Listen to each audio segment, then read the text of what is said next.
Welcome back to Pokemon episode summaries. Today, I'll be doing episode 248, Wish Upon a Star Shape. The episode begins with Ash and the gang enjoying a night of a full moon as they were sitting by a campfire, having let out all of their Pokemon to play together while they gazed at the moon and its beautiful sight. And when I say all their Pokemon, I mean all their Pokemon. Ash sent out his Bayleaf, Cyndaquil, Totodile, Noctowl, and Phanpy. Brock sent out his Geodude, Onix, Crobat, and Pineco. And Misty sent out her Togepi, Corsola, Goldeen, Poliwhirl, Psyduck, and Staryu. Onix, Crobat, and Geodude were particularly playing together, as well as Cyndaquil and Phanpy. Brock and Misty were enjoying the beautiful moon, but Ash, on the other hand, was enjoying some rice balls for dinner, so Misty got annoyed and told him to appreciate something other than food for once. So they all decided to look at the moon together as a shooting star passed by. Misty reminds everyone that if you made a wish when you saw a shooting star and didn't tell anyone and closed your eyes, then the wish should come true. So Misty decided to make a wish as she closed her eyes, wishing for a water Pokemon that nobody has ever discovered yet, hoping that it would be the best one. Ash wished for a victory during his upcoming final gym battle at the Blackthorn Gym, and also to become the best Pokemon master in existence. And Brock wished to meet the girl of his dreams, the most beautiful girl in the world. Yeah, I'd say that's the most unrealistic one. After these wishes were done, Misty and Ash opened their eyes, expecting the shooting star to be gone by now, obviously, but they found out that it was actually in the atmosphere, and it was circling around, not just falling down in a straight path. So this led Ash to come to the conclusion that it was actually a UFO. Brock was still wishing, fantasizing about a beautiful girl, but even he opened his eyes as the UFO, quote-unquote, began soaring toward Ash and the gang, and something fell out of it. Phanpy takes notice of the falling object and runs to it, and it lands on its back. As for the rest of the UFO, it crashes into a nearby mountain. Ash and the gang run over to Phanpy to check on it to make sure it was okay after the item fell on it, as two people watch in the distance, in some bushes, with some goggles. It wasn't Team Rocket, no, but two people, a part of something called the Pokémon Mystery Club, dressed in black jackets. Anyways, they watched as Ash and the gang check on Phanpy and find that it was a Pokémon that had landed on it, meaning a Pokémon came out of the UFO. Ash uses his Pokedex on it and finds out that it's Cleffa, the pre-evolution of Clefairy. Ash worries for Phanpy, as that meant that a literal Pokemon landed on its back, and it seemed pretty injured, but Phanpy was able to get back up pretty quick, and started to befriend Cleffa. Cleffa soon points to the spot where smoke was coming from in the distance, where the UFO had crashed on the mountain, and indicated that it wanted to go and get to the UFO.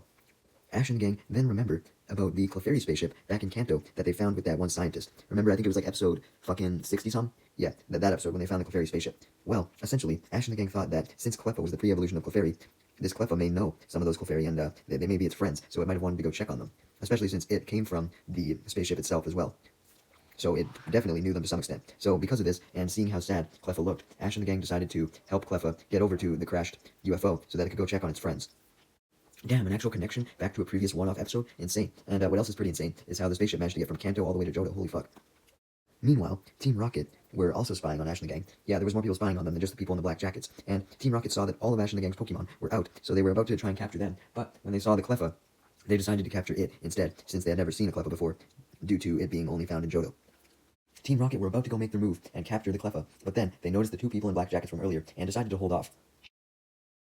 Speaking of the two people in black jackets, before Ash and the gang could go with Cleffa to where the UFO crashed, the two people in black jackets revealed themselves, and also revealed that they were interested in the Cleffa as they took several pictures of it, and just examined it in general. Ash asked them what the fuck they were doing and who they were, leaving the two people in black jackets to stare at Ash, believing that almost anyone knew who they were, but they decided to reveal themselves as Ken and Mary, two people from the Pokemon Mystery Club, as they did their Pokemon Mystery Club motto, and doing several poses with their hands, while also stating that you could just call the Pokemon Mystery Club the PMC for short. They also revealed that the reason why they were studying the Cleffa was because they believed that it may have came from outer space, and they wanted to take it so they could do further examinations of it. However, Ash and the gang were hesitant to give it to them, as they figured that they could be Team Rocket members, since they looked pretty suspicious in their black jackets. However, Ken and Mary rebutted that they would never work with an organization like Team Rocket, calling them foul and evil, which they claimed that they were not. Since Team Rocket were still spying on Ash and the gang, they overheard Ken and Mary say this, and they got pissed off as they revealed themselves, jumping out of the bush they were in, doing their motto. Despite doing their motto, Ken and Mary did not fully believe that they were Team Rocket members, as you know, Team Rocket members usually wore a different outfit. So Team Rocket simply rebutted that they were just the people who were going to get Cleffa, not the PMC. Ken and Mary rebutted that Team Rocket didn't have a goddamn chance of getting the Cleffa, as unlike them, they actually had a good machine to do it. Much to Team Rocket's surprise, though, they don't actually pull out a pre-assembled machine, but rather a whole bunch of expensive parts, which Team Rocket are surprised they can afford to build one, and they end up building their own rocket launcher. And soon enough, the PMC fired a rocket out of the launcher, which transforms into a net that was about to capture Cleffa. However, before the net can make contact, Phanpy lifts Cleffa up on its back with its nose and begins running off with it to save it. The PMC try to fire a second rocket that turns into a net at both Phanpy and Cleffa, but before this net could make contact, Pikachu used Thunderbolt to destroy the net and also the machine, electrocuting the PMC in the process. This creates smoke, much like Weezing's smokescreen would, allowing Ash and the gang to make their escape from the PMC as they go chasing after Cleffa and Phanpy. Although Cleffa and Fampy were now out of sight, Ash and the gang were still able to follow them, as they figured that they were probably heading towards the mountain, where they all were originally going to go, so they run towards the mountain. Meanwhile, the PMC and Team Rocket still stayed in the original spot, and both groups were somewhat pissed off that Cleffa had went away and realized that they were going to have to fight against each other to see who could find the Cleffa first. Team Rocket were obviously having trouble looking for the Cleffa as they had no clue where it went. So, Meowth tries a specific method of dropping a stick on the ground and deciding to go in the direction that it landed in. Basically, if the stick landed twisted, then they would go one way. If it landed straight ahead, then they would go another way. As the stick lands straight ahead, Team Rocket go that way, as the PMC laugh, taunting that a fucking stick wouldn't show Team Rocket in the right direction, and also bragging that a forest couldn't stop people like the PMC, as they pull out some supplies yet again and build another machine. As Team Rocket get blinded by the machine's instant glow, they find out that it was a satellite, which immediately was able to identify Cleffa's location somehow. Also picking up Fampy's location as well, obviously, since they were together. Now, how is this technology possible? Well, who knows. Let's just say that they had some really good equipment or something. Immediately after this, the PMC start building another machine, leading Jesse and James to question why these idiots were building another machine when they had already located the Cleffa, only to realize that they were the idiots, as the PMC were building a vehicle to go and find the Cleffa in, being a huge-ass bulldozer. The PMC then get in this bulldozer and begin driving through the forest to Fampy and Cleffa's location, making Team Rocket initially panic, because this meant that the PMC were going to get a head start, but Team Rocket then remembered that they had their Meowth balloon, and they could simply just follow the bulldozer to Cleffa and Fampy's location. Unfortunately for Cleffa and Fampy, the PMC quickly catch up, and Fampy and Cleffa are unable to escape, since they had just arrived at the edge of a cliff. So they were now cornered. Fampy contemplated jumping down off the cliff, but it was too deep. So he tried to come up with a more efficient escape plan, and eventually came up with an idea to slam into a tree using takedown to knock it over, and with the tree tilted over across the cliff, there was now a bridge across to the other side. However, this took quite a few hits to do so, which in turn gave the PMC enough time to come out of their bulldozer and prepare a harpoon launcher that they happened to build alongside their bulldozer. Before they could fire their harpoons, though, Fampy and Cleffa had already made it across the cliff to the other side. The PMC were still confident they could reach them, though, as they actually fired the harpoons across the cliff, but just as they did, Team Rocket showed up, flying overhead in their Meowth balloon, and launched down some bombs to destroy the harpoons. Team Rocket then laughed, taunting the PMC that they were better than them, as they began to cross over the cliff in their Meowth balloon.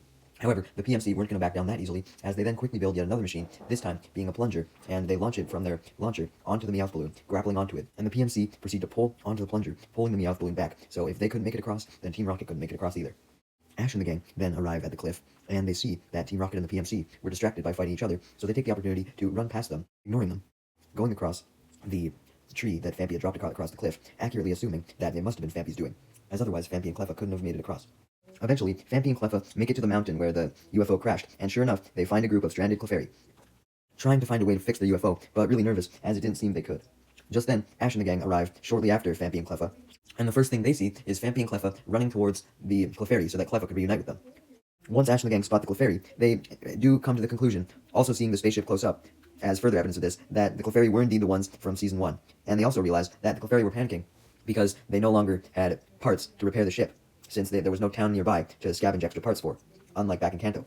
Suddenly, they noticed the Clefairy get a bit happier, though, as Fampy and Cleffa ran up to the Clefairy, and Cleffa jumped off of Fampy and immediately ran to hug the Clefairy, wanting to reunite with them. This touching reunion, though, was interrupted as none other than the PMC showed up, cutting Cleffa off before it could reach them, declaring that they were going to find a way to take both the Clefairy, and their spaceship, as they were now extremely interested in how the Clefairy's spaceship was built, as it had confirmed their theory that Cleffa and Clefairy came from space. As for how the PMC got here in the first place, well, just assume that after stopping Team Rocket, they realized that they could just cross the bridge as well, and they did. But speaking of Team Rocket, they soon showed up as well, before the PMC could actually do anything, and they showed up in their Meowth balloon, which they soon transformed with the press of a button into a huge Meowth mech, to show the PMC that they weren't the only ones with gadgets on their side. How'd Team Rocket get out of the plunger, you may ask? Well, just assume that they use enough force or something. I don't know, who fucking cares? It's just a plunger, I'm sure they could have broke free. Anyways, in their new Meowth mech, Team Rocket tries to grab the Cleffa. Fampy tries to block the mech's path, but it's merely swatted away by the mech. Pikachu then steps in and tries to use Thunderbolt, but unfortunately, the mech was electric-proof. Now that's fucking impressive, because the balloon was never electric-proof, and now the mech was. Ash panics as Team Rocket were about to collect Cleffa, but he then decides to just let the PMC handle it, as they had now whipped out their kit of supplies yet again, and built yet another new machine of their own, a truck with metallic grappling arms, and proceed to try and attack Team Rocket, wrestling with their own mech, as they also try and grab some of the Clefairy with their truck's arms. However, the Clefairy were fighting back, dodging the arms. This led the PMC to focus all of their attention on Team Rocket, as Team Rocket focused all of their attention on them, and they got into a full-on mech battle, arguing about who would get to keep Cleffa and Clefairy. Eventually, Team Rocket are able to get the upper hand by grabbing onto the truck with their mech, and they then decide to unleash their secret weapon to finish off the PMC, being a cannon, as Meowth eagerly presses the button. However, upon pressing the button, the cannon doesn't fire, so Meowth tries again, and still nothing. Meowth questions why the fuck it wasn't working, only to see that the Clefairy were dismantling their mech and using the parts to repair their spaceship. The PMC laugh at this, as they now had the upper hand, and proceeded to finish Team Rocket off, but before they could do so, they noticed that they were also victim to the Clefairy, as they were using their truck and taking parts from it to repair their spaceship as well. Soon enough, the spaceship seemed to be finished, so Fampy got Cleffa on its back once again, and rushed it over to the spaceship as it was starting to take off, and Fampy wanted to make sure that Cleffa could join. But before the spaceship could take off, it began to fall apart, because the Clefairy had rushed to get it done, so they didn't fix any errors that their construction had. So they had to do that first. Back with Team Rocket and the PMC, Team Rocket were frustrated at having their mech inoperable, and the PMC were frustrated because not only was their truck dismantled, but they had no other supplies to build any more machines. So, a desperate Team Rocket pleaded with the PMC to work together with them so that they could team up and get the Cleffa together, not even thinking about how they would distribute the Cleffa amongst themselves. As Team Rocket and the PMC are now working together and head towards the spaceship to get Cleffa as well as some of the Clefairy, Meowth suggests that the PMC call some reinforcements, but the PMC reveal that they were the only two members of the organization. Yeah, of course, right? Like, why even call yourself an organization then if you're just two people? But anyways, while Team Rocket was distracted, being shocked about this revelation regarding the PMC, Pikachu takes the opportunity to use Thunderbolt on Team Rocket and the PMC, knocking them down to the ground, leading both groups to come to the conclusion that getting Cleffa would be impossible for them, and it wasn't even worth it to keep trying. They were even further discouraged to take Cleffa and the Clefairy, as Pikachu's Thunderbolt had also made contact with the spaceship, which gave it a jolt of electric power strong enough to power it up, as it was now fixed. With the ship about to take off, Team Rocket and the PMC knew their plans were hopeless, and they were then finished off by an angry Fampy, who was angry at them for trying to take the Cleffa and Clefairy, who sent both Team Rocket and the PMC blasting off together with a rollout. With Team Rocket gone, and the spaceship taking off, Ash went up to the Cleffa and urged it to join the Clefairy on board before it was too late. Cleffa eagerly went up to the ship, and was about to hop on, but then it noticed that its new friend Fampy was staying behind, and it began to get sad, as it didn't want to leave Fampy behind. However, the lead Clefairy then comes to the edge of the spaceship and urges Cleffa to come on board as well, and was beginning to panic as the spaceship was now too high up for Cleffa to go in. Seeing how its family of Clefairy wanted it, Cleffa decided to make the decision to go with its family, believing that Fampy would be okay without it. And it actually managed to get to the ship, as due to overcoming this emotional hurdle, it was able to evolve into a Clefairy itself, and with its new wings, it was able to fly into the ship, reuniting with its family of Clefairy. The spaceship then flies off far, far away, as Clefairy gives Fampy a final wave goodbye. Fampy was very sad to see its new friend go, and recalled the very few memories that it had with it. When Fampy began to cry in sadness, Ash did everything he could to comfort it, telling it that it and Clefairy might see each other again, but tells him that even if they didn't, they could still be friends in each other's hearts, and since Fampy was so young, it could easily make even more friends as well. Fampy hopes this was true as it looks at the moon, and the next day arrives. The episode then ends with one last scene, not from Team Rocket, but from the PMC, who were investigating something different now in a nearby crop circle, having gotten separated from Team Rocket after the blast-off. They talked to each other about how, being the PMC, they had to do everything in their power to investigate the world's mysteries and inform people of them. Despite the Pokemon world having many, many mysteries, the PMC were still very much hung up on the Cleffa and Clefairy situation, and speculated that these crop circles could mean that the Clefairy's UFO could have crash-landed again, and they went to go look for the Clefairy and Cleffa, only to find a Snorlax instead, and realizing that the Snorlax had made the crop circles, due to being so huge, and constantly rolling over in its sleep. The PMC began to state a new theory that perhaps the Snorlax was related to the Cleffa and Clefairy in some way, and that's why it created crop circles, but the thinking was cut off as it was confirmed that the crop circles were really just created by the Snorlax rolling over, as Snorlax rolled over again, squishing the PMC in the process. Now, will we see the PMC ever again? Little spoiler, we do, but they're not going to become recurring characters by any means.